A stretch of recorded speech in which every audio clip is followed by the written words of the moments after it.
Talking about today is trauma, and not only trauma, but what it is and how to treat it. And there is Recording in progress. many ways in our society today to be traumatized. The world that we're living in is a lot of trauma. All you have to do is turn on the evening news or, pick up a newspaper. Well, we don't even have a newspaper anymore. I don't think they make newspapers anymore. But nevertheless, the news gets out and there's just a lot going on. And now we're in war again, and that's traumatizing. That's traumatizing to people that are fighting the war, their families, people that's watching it on TV. And so trauma comes in a lot of different forms. The type of trauma that we treat here is, well, any form of trauma. And anything, and I will tell you, and y'all have heard me say this over and over, a day in the life of a child is much different than a day in the life of an adult. So one incident, one traumatic incident can imprint a child's brain, and they can carry that throughout their life. Now, most of the people that we get have had multiple traumas happen to them, and we've treated a lot of sexual abuse survivors. We have treated people out of sex trafficking. We have treated, you name it, we've treated them. And what we treat them for is trauma. So one of the things that if anyone's listening that's besides, us here,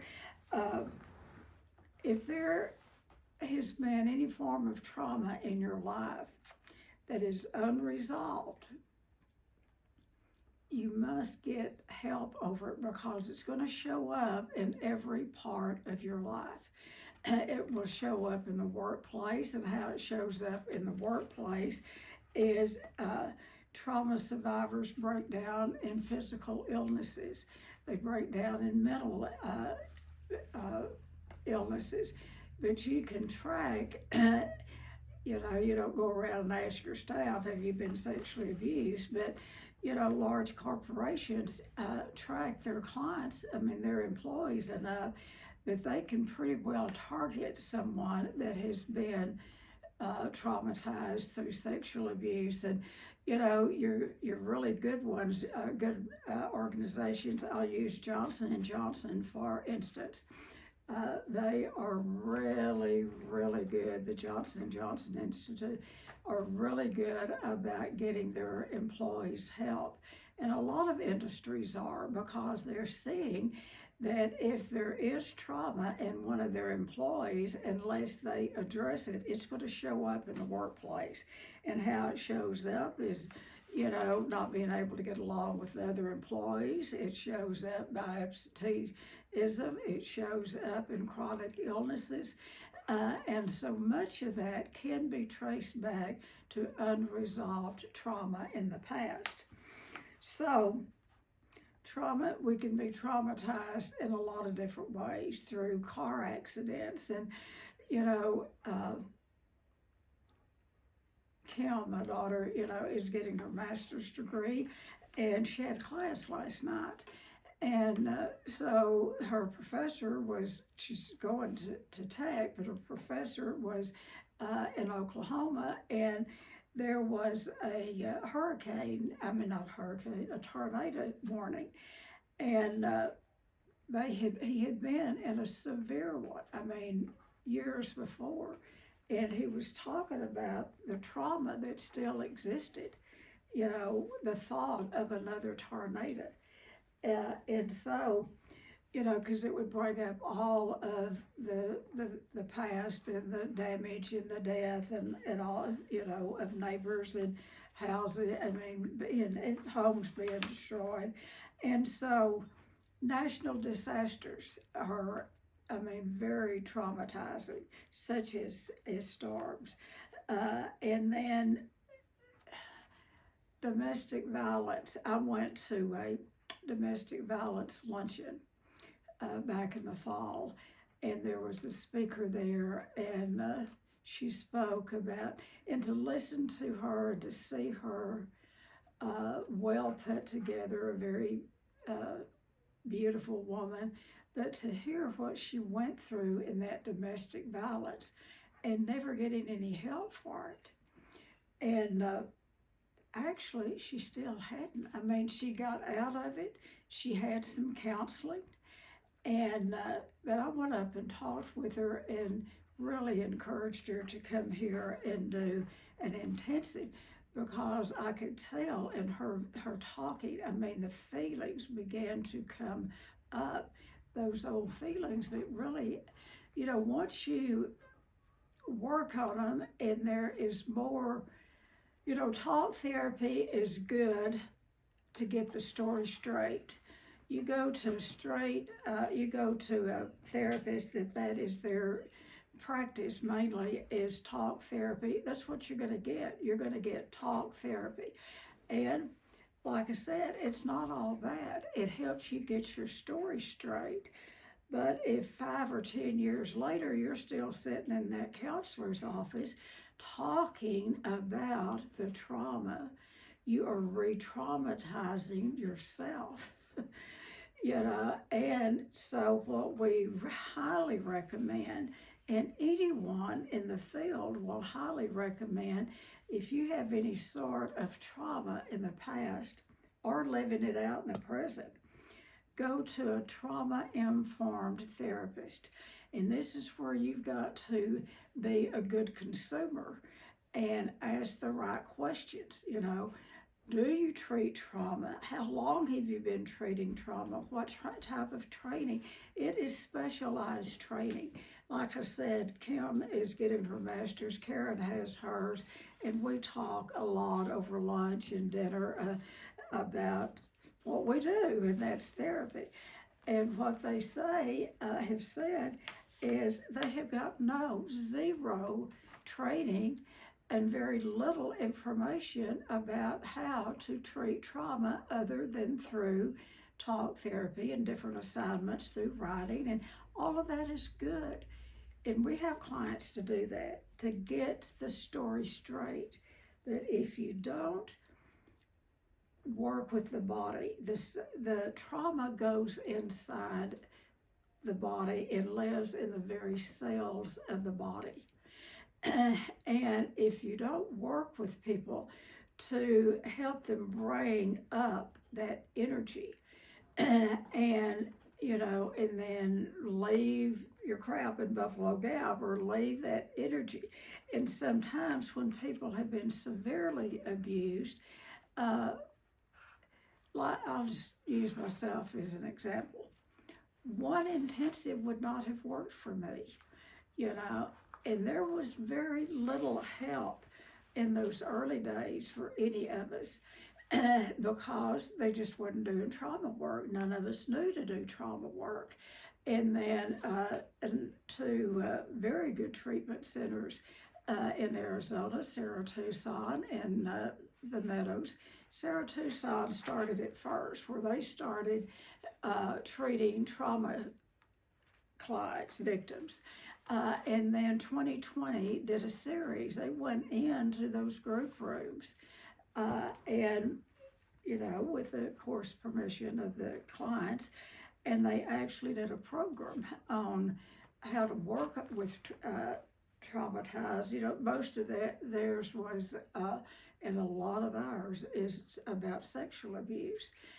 And so that was in the 80s, late 80s, early 90s, that we first began to hear about trauma work because no one was doing it. We didn't know what it was. And so once I heard and I found out, I started getting training. I went everywhere, went out to the Meadows, went up to South Dakota, went to Florida, you name it. I went down to El Paso, stayed a few days. I would go anywhere to work with a practitioner that was skilled in trauma work.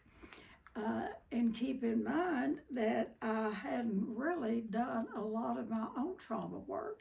I talked about it, I'd got it identified, but as far as really doing the work, people weren't doing it back then. I mean, therapists weren't doing it. Very few still do. Very few therapists get the training to work with sex survivors or trauma survivors. I can count on this hand, no, I can count on these 3 fingers, places that no, not even that many, places that we will refer people that will do really what we do here. There's very few treatment centers, very few outpatient programs that do the type of trauma work that we do here. So I have sent, particularly staff, I've sent staff, Sarah and Tucson and us used to trade. You know, they would send their their staff here.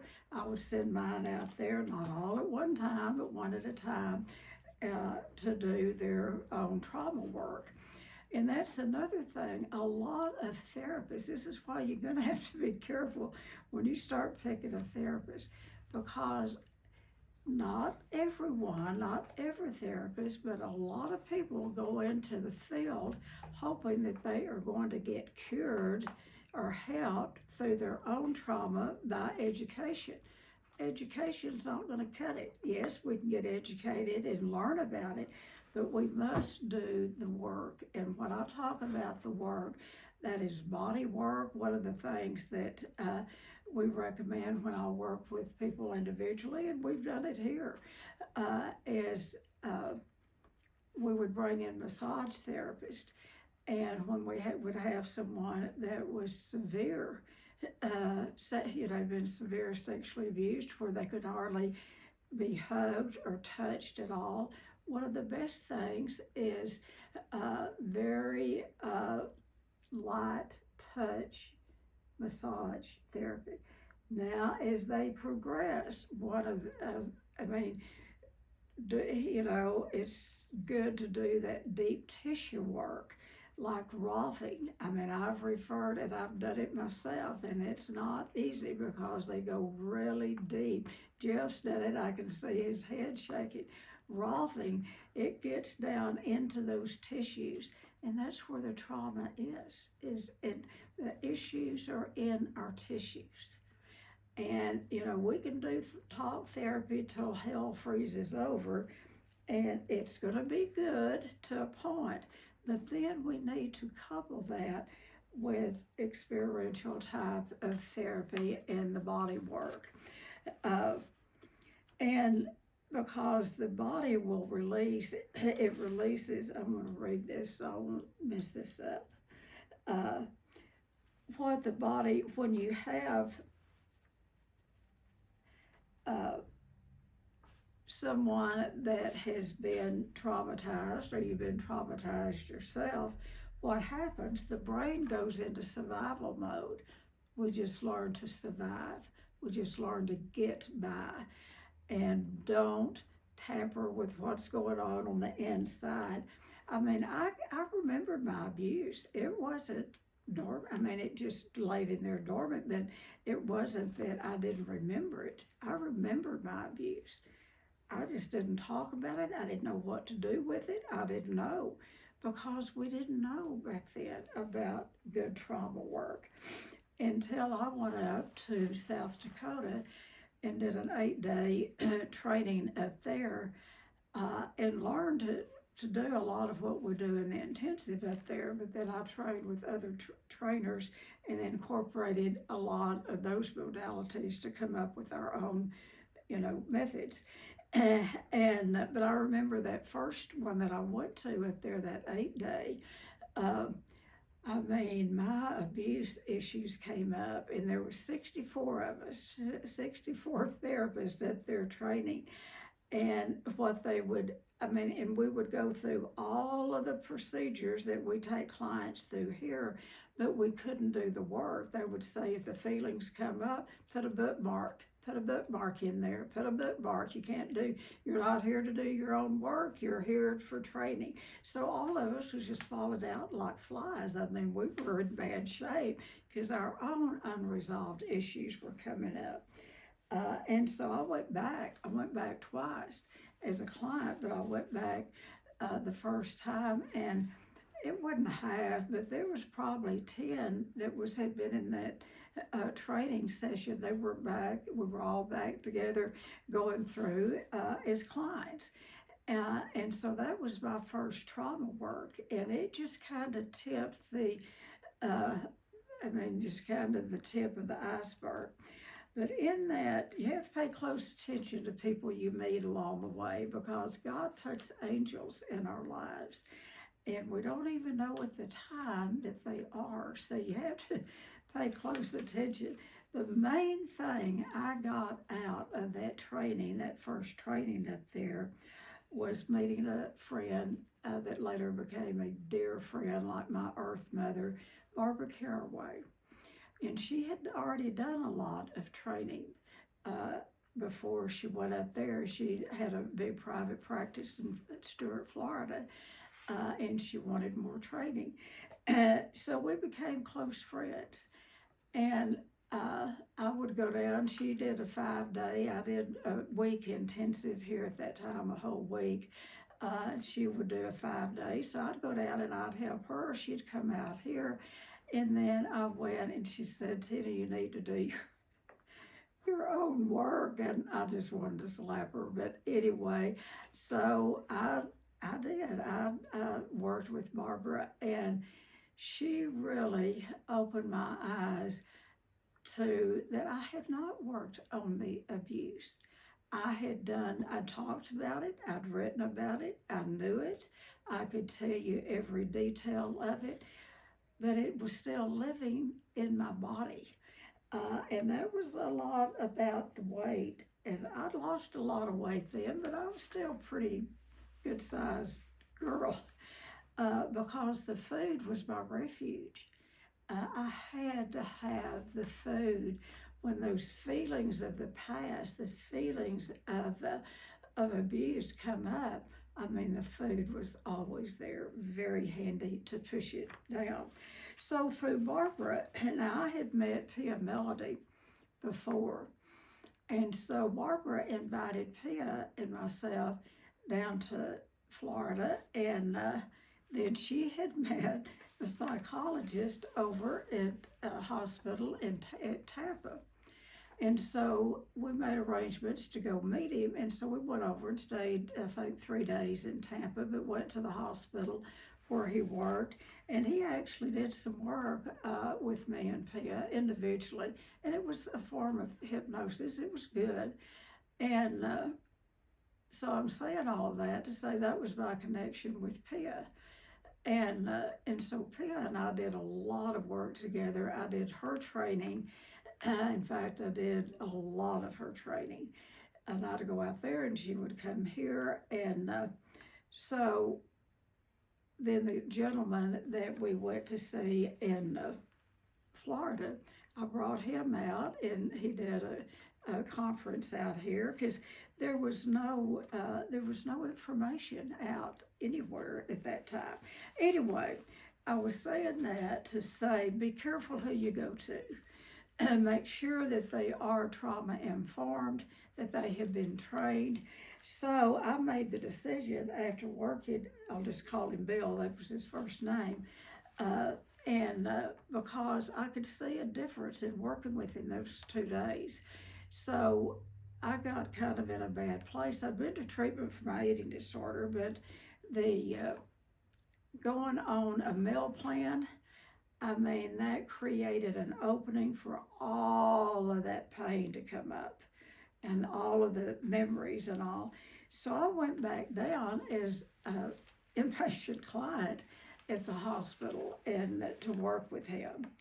And, we're going to learn in a lot of different ways. So that's why we have to suit up, show up, and pay attention. As far as me doing a lot of inner work with him, I didn't. But all of my, not all, but so many of my issues came up. One of them was there was 10 of us women, and I was the only non-smoker, and the doctor was a smoker. So they would take a lot of breaks, and they would go outside, and they would smoke and laugh and cut up, and I'd be in there by myself looking through the window at them. And that brought up my anger like you wouldn't believe. And I confronted him.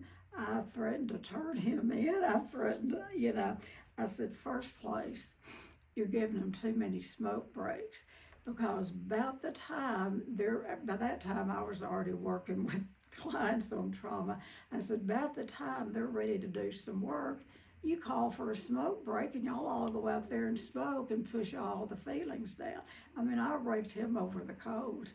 When I got ready to leave, he said, I feel like I need to pay you instead of you paying us. I said, you do. But I learned through that how be very careful who you choose to do your work with. Interview therapists. See how much training they've had. And, doing your own work, being a survivor, that's not a qualification for being a good therapist. But I'll tell you what, it sure does help. And it helps. And if you get a therapist that has worked through their own trauma, they'll let you know that. And if you can find a therapist that's done their own work, plus they have had good trauma training, informed trauma training, you got your good deal going there. But beware of the ones that have not done their own work, because they will try to do their work through your work. So that's a whole nother deal. But anyway, I went back down there to do work, but I was too busy inspecting their work and inspecting their hospital and being critical of everything that they did. And I learned from that. I learned that was part of my avoidance. So I wouldn't have to dig deep, inside. And I helped him a lot. He said, well, we're going to make some changes around here. But I spent too much of my time, nitpicking what all was wrong instead of really availing myself to the work, because I had so much fear about it. So I'll tell you where I did the most of my work and the most of my healing was with Barbara Caraway. And I'm sorry to say, Barbara passed away several years ago, but she taught me a lot. And, the thing about Barbara is Barbara died from compulsive overeating, complications from compulsive overeating. She knew what I did, and she'd been out here for 6 days. She knew that she could not, she was long-term recovery at alcoholism, but she could not conquer the food, or she could not give up the food, but she was a good therapist. So that's one thing. When you're looking for a therapist, make sure that they are trauma informed, if that's what you're going for, to them for. Otherwise, what they're going to do is what they've read out of the book. And, I've listened to my girls, and even when Karen did her practicum, she said they were never introduced to the type of work that we do here.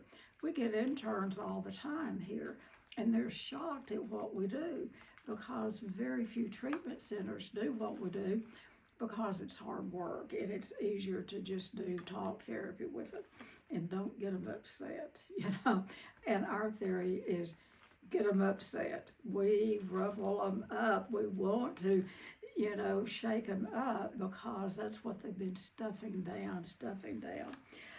One of the things with our clients, and this is going to be a new population that we're endeavoring to go into with adolescents. I treated adolescents the first few years that we were here, and now we're going back to how we started.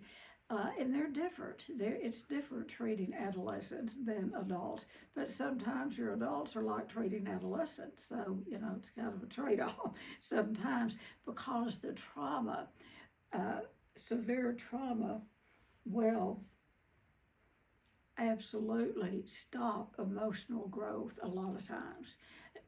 And so, they do come in looking like adults, but when we really get to working with them, they're so childlike on the inside, particularly around the trauma, if they're still carrying that, that trauma. So let's see. So the body holds the stress, it's a stress hormone that's released. And so this is why body work is so important. And I've already mentioned that, the Rothing. If you haven't done Rothing, if you can find you a good massage therapist that does Rothing, you make the first appointment an interview, and you got to find out, because they need to know and stop, because they really go real deep, but it's very effective to work with incest survivors or any abuse survivors. So what happens is with the people that have experienced any form of trauma can have symptoms of anxiety. They can have symptoms of flashbacks. They can have symptoms of nightmares. I had nightmares as a child, probably up to and it was the same nightmares over and over and over. And the nightmares were really more like daily living.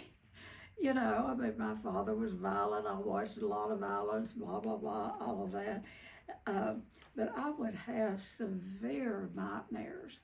That is a real indicator that there has been some form of abuse in your childhood if you have nightmares. Now, you can have abuse and not have nightmares, but if you have reoccurring nightmares, and a lot of times abuse goes dormant until you're ready to work on it. We have come here for an eating disorder or alcoholism, and in the interviews, denied any form of trauma. No, I've never had any form of sexual abuse or anything. You get them off of the food, you get them off of drugs and alcohol, you get them clean and sober, you get them in a treatment setting. And what happens a lot of times, they'll start with having nightmares here. The nightmares will start. And then from there, and I'll tell you, it is never the place for a therapist of any sort to tell a client that they have been abused. That is not our job. We just present an environment to where that abuse can come out. We give them good education, but it is not our place to indicate that they have been abused. Too many people have gone to therapists that have planted that in their brain. And a lot of times they haven't been abused, but they would have other symptoms, and the therapist would somehow plant in their brain that they have been, maybe sexually abused. Usually it's the sex abuse. And that is traumatizing. So there again, be careful who you go to. And if you're working with a therapist that is telling you that, that you have abuse, I would run from them, You're going to bring the abuse in, and a good therapist is going to be able to see it and coach you through it. And when the time is ready, it will come up. You will talk about it. And if you want recovery, you will release it, and you'll release it, and you release it. Like I said, it's not going to be a one-time deal. I want to tell you, she's not on here this morning. Dr. Ann Worth has been coming to some of our deals. But anyway, I met her. I had a woman that did marketing for me in Dallas, and she'd set up an appointment for me to go to Ann's office to present what we did. And so they heard her business partner, who was a therapist, set aside the whole morning for us. And little did I know, I didn't know at that time, that she was Pia's manager, and that she was the one who had gotten Pia to write the books and had really helped her on her theory. And I didn't know any of that. I probably wouldn't have gone had I known how smart the lady was. But anyway, we got there, and she wanted to know everything about what we did in the intensives, because we were wanting her to refer people here. And so I was telling her, and she said, what are you doing this evening? And I looked at Todd and I said, well, anyway, she said, clear the rest of the day. I want y'all to come back up here. And she looked at her business partner, and he was shaking his head. Anyway, we went back in the afternoon, worked all afternoon with the two of them into the evening, and they worked on things, issues, and it'll probably tell you, on here, she wanted to know the type of work that we did. And she said that she had never seen anything like it, and she'd been in the business for years. And so we did their work right there in their office. And I don't know why I brought that up, but anyway, I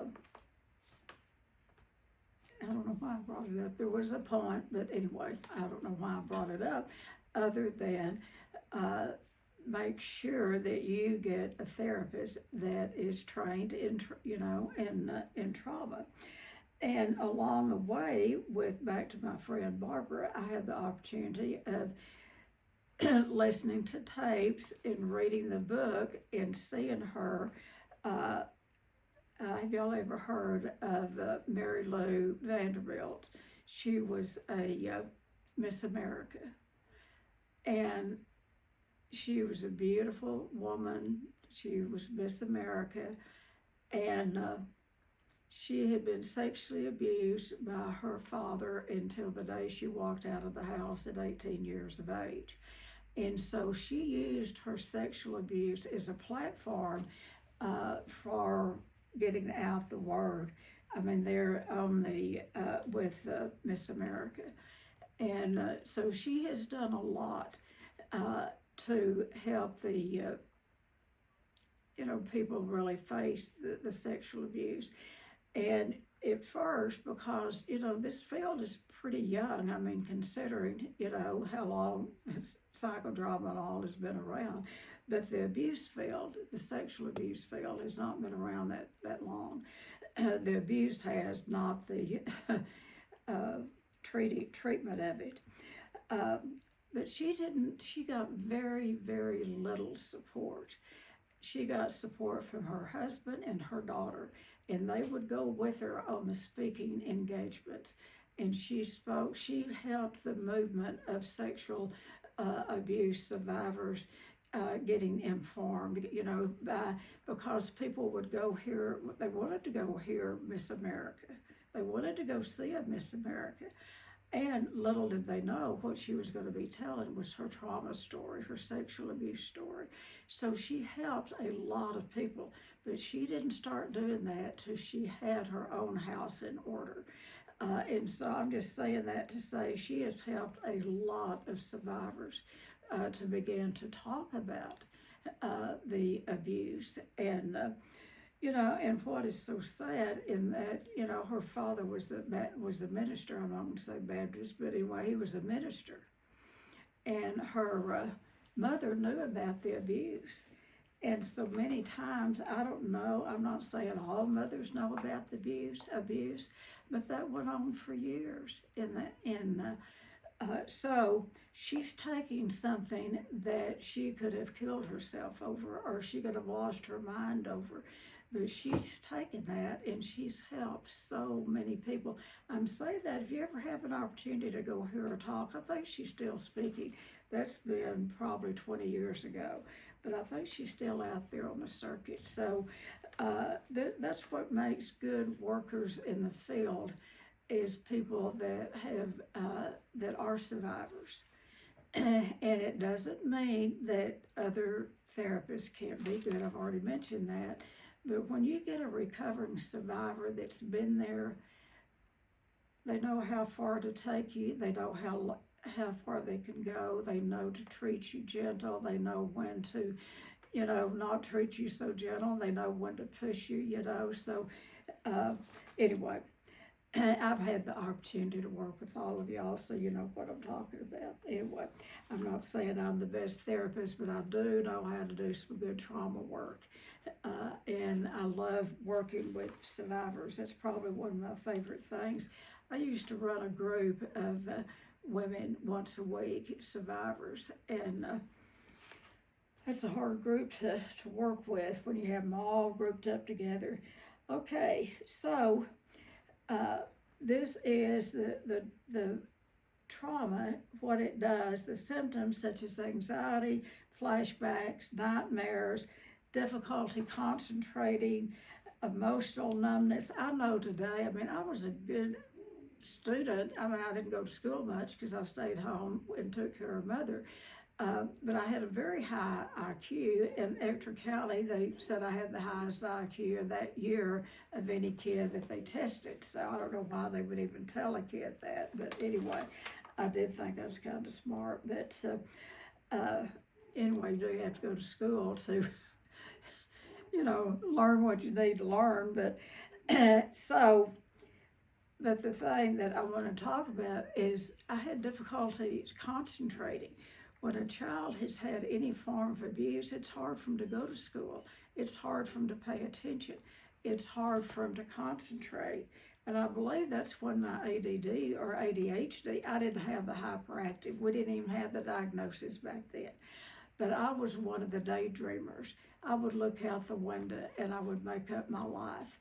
I'd make up a life that wasn't anything like the life I was living. And for some reason, and I read all the time. I read everything I could get my hands on. I love to hear my kids talk about my reading. They say, if you want to know something, go ask Mother, because she's read about it sometime in her life. She's read about it. But anyway, I would pick a town that I wanted to live in. San Francisco won out a lot. I don't know why those books would be, take place in San Francisco. But I'd be in school and I'd look out the window and I would think, I'm at Fisherman's Wharf in San Francisco. I'm not in this classroom. And that's what dissociation is, and that's what I would do during the abuse. You dissociate. Your body leaves, your mind leaves your body, and you float up above or somewhere. You're not there, and thank God for that, because it's, and that's why the abuse is hard to work on, because a lot of times it's stuffed down so far that it's, with good therapy, it will begin to come out. So what happens with trauma, and I keep talking about sexual trauma, but it can be any kind of trauma. The only thing about the sexual trauma is it usually starts very young. Sometimes it's the abuser is someone that you love, a father, a grandfather, an uncle, a brother, a cousin, an aunt, it's someone in the family that you trust. And so a lot of times, those folks, it takes them longer to get help because it stays in that family system, And the only time, when they get help, they very seldom go to treatment for sexual abuse. They go to treatment for drug addiction, alcoholism, eating disorders. The body breaks down in a lot of different things, and although the abuse is first, it becomes secondary, and because it has laid dormant for so many years. And that's where you've got to get some good therapy to shine a light on the trauma, get it out in the open, work on it, put it to rest, because I will promise you, once you start working on it, you're going to think it'll never end, but there'll be an ending to it. You will get through it. It will not kill you. You will think it will, but it will not kill you. And there's different forms of trauma. It's not just the sexual trauma. It is having one dominating parent and one ineffective parent. You know, a dominating parent that rules the roost, and then an ineffective parent that doesn't stand up for the kid, you know, or if you have a parent that physically abuses a child and the other parent doesn't intervene, you know, that's abuse. And so you know, I keep talking about sexual abuse because that is the granddaddy of them. But any form of abuse to a child, and one day in the life of a child is so different. So it doesn't have to be multitudes of abuse. It can be one incident, and that incident will be planted in that brain, and it will stay in that brain until the body releases the stress hormones like adrenaline and cortisol. These chemicals activate the system to fight, flight, or freeze. Those chemicals, and thank God they do, but you know, they will activate that urge to fight or to flight or to just freeze. Most abusers freeze. Most people that have been physically abused, they freeze, and that's the response. But it's when we have that happen, what it does, it helps us to react quickly to get you know, out of the danger. And so this system, the brain, that survival mode that the brain is in, the system is helpful in emergencies, but sometimes after trauma, the brain continues to behave as if the danger is ever present, even when the person is safe. We see that with clients all the time when they come in not trusting us, not trusting the system, and you know what I say, good. Don't trust anyone until they prove themselves trustworthy. Good for you, you know, because survivors have learned to set not boundaries but walls. And so, you know, I really, whatever they've done to keep themselves safe and alive, I mean, boy, we commend them for that until they can get some help. But it's the brain is the part that is affected the most, and the brain holds the secret. The brain holds the pain. The brain holds it all. But the thing, the encouraging news is that the brain is capable of healing. If I didn't think it was, I wouldn't be in the business. I know my brain has healed from the abuse because I can talk about it like news, weather, and sports. You know, I mean, it has no hold on me anymore. When you can tell your story, and I don't go around telling it to everyone, it's not appropriate, but when you can tell your abuse story like talking about news, weather, and sports, you know that the healing has taken place. But I couldn't even say my father's name without, you know, just break it down anyway. So, encouraging news is the brain is capable of healing. It's can gradually, the traumatic memories reduce their emotional intensity, but you got to do the work. You've got to do the work. So, you know, there's different types of good therapy, you know, trauma therapy, not a lot of different modalities, but one of them is, you know, we do a lot of inner child work, a lot. And then there is the internal family system work it's a form of inner child work, but it's where you name your parts, and each part has a job, and each have any of you ever done that?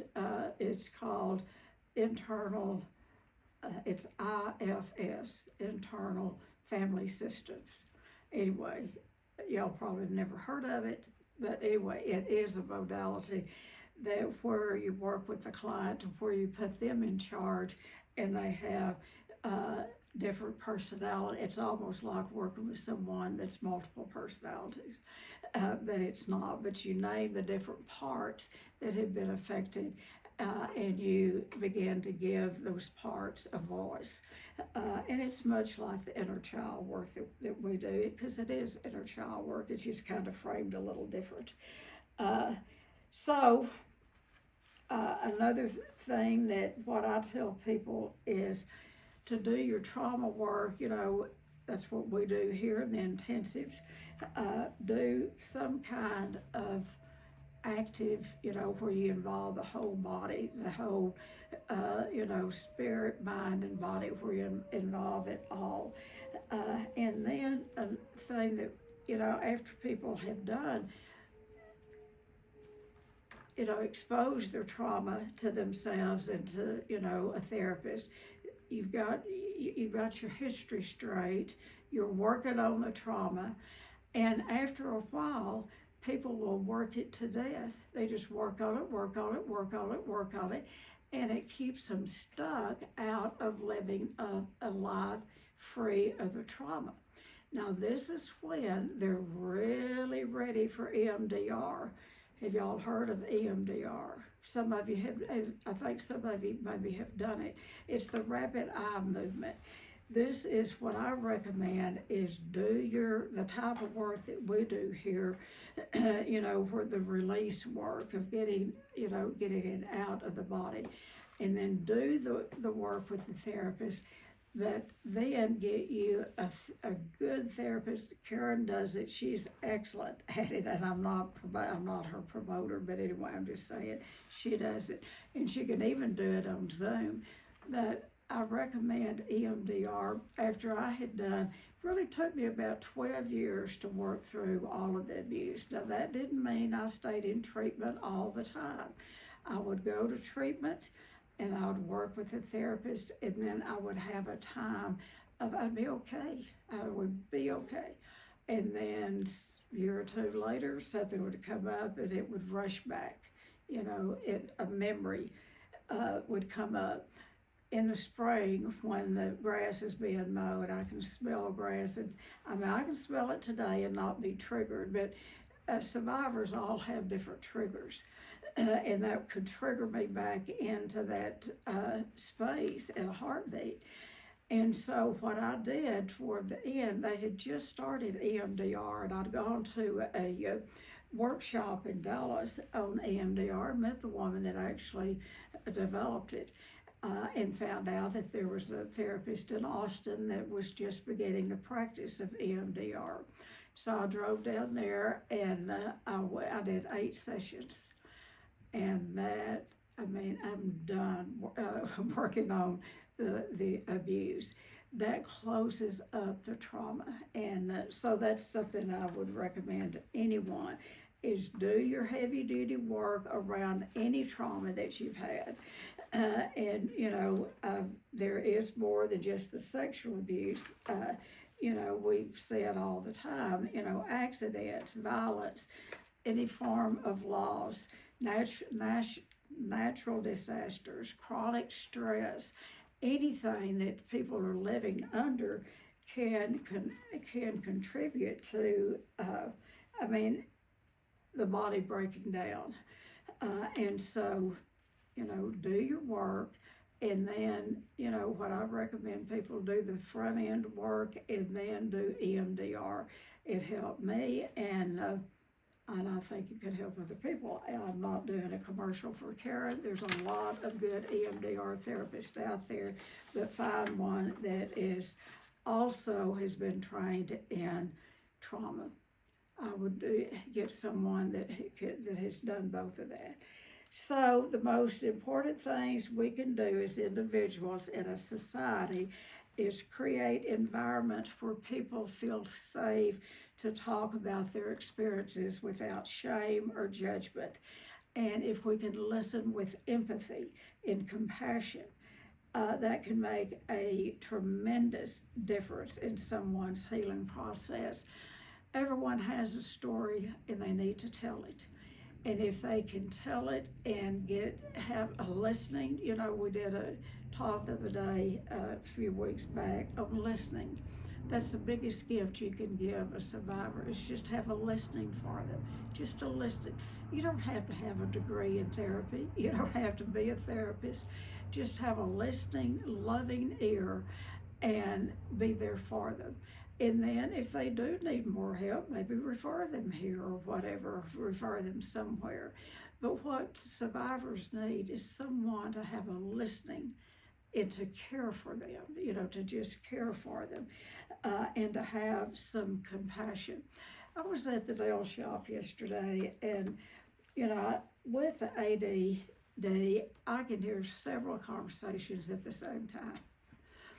And there's this woman that came in to get her nails done, and it was obvious that she knew her nail tech, had been seeing her nail tech for a while. The nail tech is having a baby. I think it's being induced today, maybe, or maybe Monday. Anyway, so the client was so glad to see her. They were hugging and all that. And then they sat out, and I don't know if the woman is a therapist or what, but she's a very gentle woman, and she began to talk to that young woman, and apparently the woman has had some trauma. Who in today's time hadn't? But that woman had a listing for that nail tech. She had a listing. She talked very gentle to her, but then after a while she shut up and she just had a listing. She just listened. And I thought, there is a counseling session taking place right here in this nail shop, And that's what good counseling is to have a listening for each other.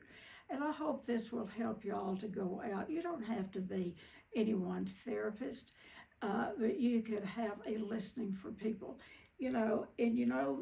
This group of people, y'all know how to set healthy boundaries.